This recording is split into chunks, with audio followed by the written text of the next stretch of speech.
কারো গায়ে রঙিন পোশাক, আবার কারো গলায় স্টাইলিশ বেল্ট, এমনকি কোনোটার চোখে ছোট্ট চশমা। পরিমণি, মাইকেল জ্যাকসন, গুট্টু, লিও, পিলোদের নানা রঙে ঢঙে সাজিয়ে লাল গালিচা হেঁটে আসছে তরুণ তরুণীরা।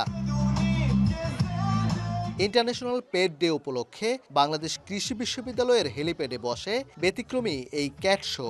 পেট লাভার্স অব বাউ নামে একটি সংগঠনের এই আয়োজনে প্রায় 100 খানেক পোষা বিড়াল নিয়ে এতে অংশ নেন বিড়াল প্রেমীরা। দেশি বিদেশি নানান জাতের বিড়াল নিয়ে র্যাম্প শোর পাশাপাশি চলে যেমন খুশি তেমন সাজো পর্ব। এছাড়া বিড়াল লালন পালনের জন্য বিনামূল্যে পরামর্শ ও চিকিৎসা সেবাও দেয়া হয়। কখনো ভাবি নাই যে ময়মনসিংহের মতো ছোট একটা শহরে এরকম একটা অনুষ্ঠান হবে। আমার খুবই ভালো লাগতেছে এখানে এসে। বাসায় ঠিকঠাকই থাকে, চুপচাপই থাকে, যখন আর কি তার বাসায় থাকতে মন চায় বাসায় ঠিকঠাক থাকে, কিন্তু অধিকাংশ সময় ওর কাজ হচ্ছে পালায় যাওয়া বলতে জানালা খোলা পাইলে কিংবা দরজা খোলা পাইলে সে বের হয়ে যায়, বাহির টাহির করে। তবে আবার একদিক দিয়ে ভালো যে বাহিরে গেলেও সে আবার ঠিকঠাক সময় ভিতরে আসতে পারে, বাসায় আসতে পারে, বাসা চেনে আর কি। বাকিবির এটা হচ্ছে প্রথম যে তারা এটা তৈরি করেছে, এবং যেহেতু বাকিবির এটা প্রথম এবং আমরা ক্যাটস লাভার, তো আমাদের জন্য এটা অনেক আনন্দের একটা দিন। হঠাৎ করে আমাদের একটা বিড়াল নেওয়ার কথা ছিল, কিন্তু আমরা 3টা নিয়ে ফেলেছি। এখন ওদের সাথে সারাদিন কাটে, বা খারাপ লাগলে সবসময় ওরা কাছে থাকে। ক্যাট শোতে আসতে পেরে আমাদের অনেক বেশি ভালো লাগছে।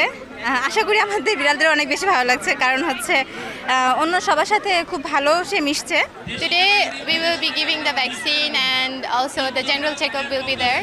So being a veterinary student, I feel very proud that this type of activity is going on in our varsity. পড়াশোনার জন্য আমার বাসায় একা থাকা হয়, ও থাকায় দেখা যায় যে আমার একাকিত্বটা অনেক দূর হয়ে যায়, এবং বাসায় ও যখন পাশে এসে বসে ঘুমায় খুব ভালো লাগে। ও নরমালি একটু এগ্রেসিভ টাইপের, বেশি একটা ভিশুক না। আজকের প্রোগ্রামে সে অ্যাকচুয়ালি অনেক ভালো লাগতেছে।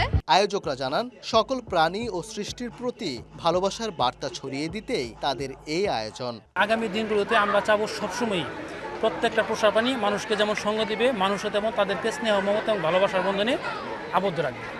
এই উদ্যোগকে সামনে রেখে মানুষের যাতে পোষা প্রাণীদের প্রতি একটা আগ্রহ থাকে, ভালোবাসা থাকে, মানুষের যেন তাদের প্রতি দরদ থাকে, যাতে তারা কোনো সহিংস আচরণ না করে, এজন্য আমরা বিএ ক্যাট লাভার্স আয়োজন করেছি বিএ ক্যাট শো। যারা পেট ওনার্স আছেন এবং যারা সর্বসাধারণ আছেন তাদেরকে আমরা জানাতে চাই যে প্রত্যেকটা প্রাণ কিন্তু অনেক মূল্যবান। আপনারা কোনো পোষা প্রাণীকে নিজের পোষা প্রাণী নিজের বাচ্চার সাথে তুলনা করবেন, তার ফ্যামিলি মেম্বার, ঠিক আছে, ফ্যামিলি মেম্বার হিসেবে তুলনা করবেন। এবং প্রাণী কল্যাণ আইন যেটা বাংলাদেশ আছে 2019, প্রাণী কল্যাণের আইনের মধ্যে কিন্তু বলা আছে আপনারা যখন কোনো প্রাণীকে পুষ মানবেন অথবা বাড়িতে নিয়ে আসবেন, আপনাকে কিন্তু তাকে লালন পালন করতে হবে, খাবার দিতে হবে, তার জন্য থাকার ব্যবস্থা ভালো করতে হবে, তার প্রতি তাকে কোনো সদয় ব্যবহার করতে, তাকে মারা যাবে না, কষ্ট দেওয়া যাবে না। এই বিরুদ্ধে এটা আপনারা যদি তার প্রতি সদয় আচরণ না করেন, মানবিক আচরণ না করেন, তাহলে কিন্তু আমরা প্রাণী কল্যাণ আইন 2019 এগেনস্টে তার বিরুদ্ধে কিন্তু মামলা করা যেতে পারে এবং তার কিন্তু জেল জরিমানা হতে পারে। বাকৃবিতে প্রথমবারের মতো আয়োজিত এই ক্যাট শোতে অংশ নেয় 80টি বিড়াল। র্যাম্প শেষে দেশি, মিক্স ও বিদেশি এই 3 ক্যাটাগরিতে মোট 9টি বিড়ালকে পুরস্কৃত করা হয়। ওবায়দুল হক, সময় সংবাদ, ময়মনসিংহ।